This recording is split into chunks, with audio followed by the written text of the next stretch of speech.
रात के ठीक 12 बजे थे। अयान अभी अभी अपने नए किराए के कमरे में शिफ्ट हुआ था। घर पुराना था, दीवारों पर सीलन थी, पर किराया कम होने के कारण उसने हाँ कर दी थी। उस घर में एक कमरा था जो हमेशा बंद रहता था। मालिक ने साफ कहा था, उस कमरे का ताला कभी मत खोलना, चाहे अंदर से कैसी भी आवाज आए। अयान ने इसे मजाक समझकर हंस दिया था, लेकिन उसी रात उसे पहली आवाज सुनाई दी, धीमी धीमी तप तप, जैसे कोई कमरे के अंदर दीवार पर उंगलियां चला रहा हो।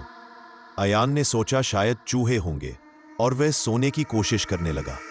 फिर अचानक ठक ठक ठक दरवाजे पर साफ दस्तक हुई। अयान का दिल जोर से धड़कने लगा। उसने हिम्मत करके पूछा, कौन है?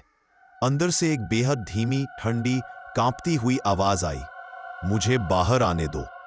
अयान के रोंगटे खड़े हो गए। उसने कमरे की बत्ती जलानी चाहिए, पर लाइट 3 बार झपकी और पूरी तरह बुझ गई। पूरा घर अब अंधेरे में डूब चुका था। फिर वही आवाज आई, इतने साल हो गए कोई दरवाजा नहीं खोलता। अब आवाजें तेज होने लगी। दरवाजे के पीछे कोई नाखून घसीट रहा था, क्ररर क्ररर, जैसे लकड़ी को खुरच रहा हो। अयान डरते डरते दरवाजे के पास पहुंचा।